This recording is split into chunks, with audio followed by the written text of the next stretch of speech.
very difficult time with this. So let's hear about it. This award is sponsored by the Edwardian Group London. Please welcome Vijay Vasan, Company Secretary of the Edwardian Group, and Sadiq Khan MP. Onto the stage, please.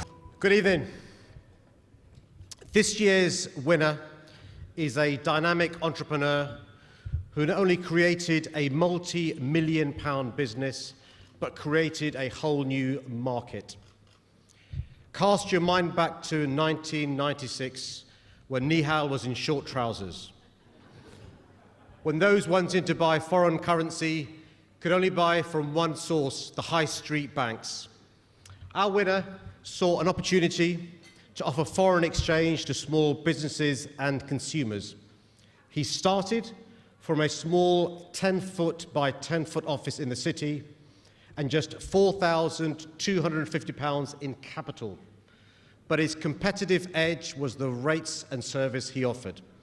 The business took off, growing rapidly each year and achieving a turnover in excess of £2 billion last year.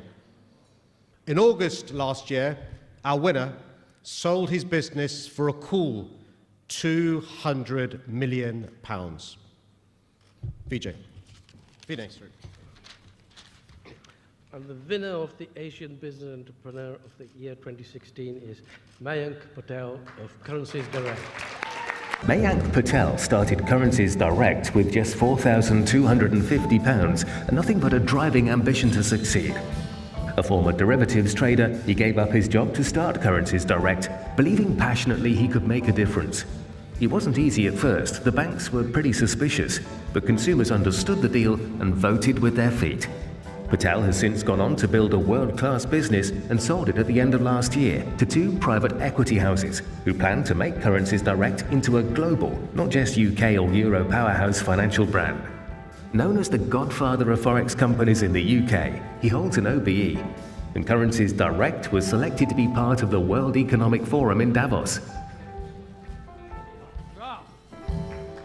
Ladies and gentlemen, Mayank, how are you? Now, first question is, did someone tell you it was fancy dress tonight? No, I'm only joking. I'm jealous, actually. A lovely bit of Dolce & Gabbana there. Ladies and gentlemen, look at this swagger. Come on.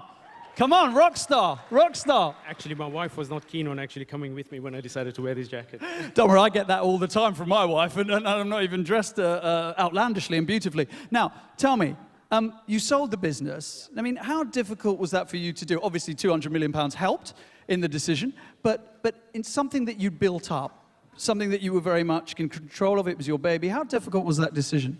Actually, it wasn't difficult at all, because if you want to build a business that's actually sustainable and you want it to stand, you want it to be there for the test of time, and you basically want your management team to really succeed and take it to the next level, it's not a difficult decision to make. In terms of what you've learnt about business, taking, as you did, a small amount of money and making such a success of it, looking back on that, what have been the best lessons you've learned? Well, I think there are many things that actually come to mind, but I think if you do things with integrity, you empower people, you entrust people, and just believe in people, it's amazing what you're capable of doing. And that's all I simply did. I believed in people, I empowered them, I worked with them hand in hand, and we built a great business. Brilliant, Mike. Great to see good people do well. Great to speak to you. Round of applause. Great guy.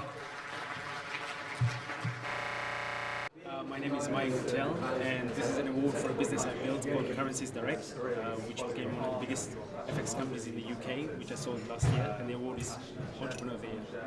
Oh, it feels absolutely wonderful. It's always lovely to be recognized, whether you're a small business or a big business or whatever you actually do, but you're in quite a lonely place when you're sort of running a business and you never get credited for what you do, and to receive something like this is always wonderful to show that you've been recognized. It's lovely.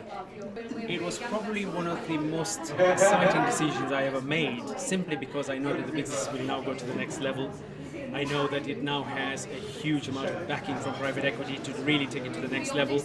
and I'm very excited because I still continue to be an investor in the company, so I'm an ongoing investor. So it's a wonderful win-win for everybody. My role, as my wife keeps telling me, is to get out there and do something now, and not to dwell on our past success. So my role is now to basically just get out there and try and identify other businesses. I do quite a fair bit of business coaching and mentoring through 2 universities that I'm a part of.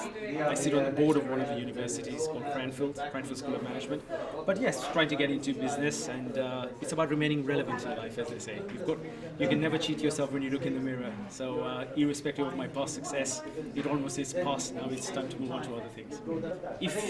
If you have something that you believe in and you have a bee, under your bonnet, and you have huge amounts of conviction, follow your dreams. Never ever look back in time and actually have any regrets to say, I wish I'd done this, I wish I'd actually done that. If you believe in something very strongly, do it passionately, do it wholeheartedly. I was lucky enough to follow my dreams and ambitions. I had a most amazing wife who had just graduated from university but supported me nonetheless. To say, sounds like the most craziest thing. Everybody told me it was the craziest thing I had ever done because it was the first of its kind that I ever started, competing against banks. You can imagine I was just a tiny little guy, sitting in a small little office competing with big banks and big balance sheets. But my wife was incredibly supportive and gave me that little push every now and then to say it would be okay, just go for it. And the rest is history. Determination to follow your dreams despite everybody telling you they're ridiculous and impossible, and even sometimes your wife will tell you that because they seem so crazy. To keep going and to really have that level of determination and passion and commitment is quite amazing actually. We're doing a number of different things. So we are getting into real estate investment, residential real estate.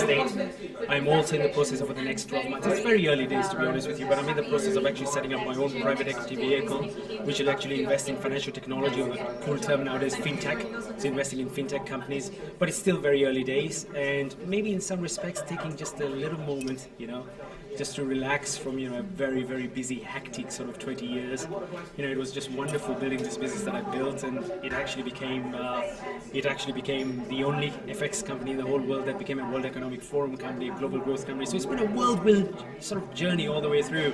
So I'm taking a little moment, but at the same time, trying to do other things as well. But as time rolls on, I would be out of here. It's very difficult to really tell because I think the majority of people out there, I don't think factually know as to the implications of being in or implications of being out. I do believe that there is quite a fair bit of scaremongering going on as well. That if we're actually out of the EU, we will lose a lot of business, we will lose a lot of opportunities. But then on the other hand, you only have to look at the rest of the world. Take America, for example. America does a huge amount of business with Europe. It doesn't need to be part of the European Union. And just as much as we gain from being a part of the EU gains from doing business with us as well. So I think if we came out of the EU, I don't think the likes of the companies and businesses and small businesses, medium-sized businesses, or the big businesses, even big businesses like BMW or Mercedes-Benz, I don't think they're going to turn around and say, we're not selling any more cars to the United Kingdom because they're not part of it. I just don't see that.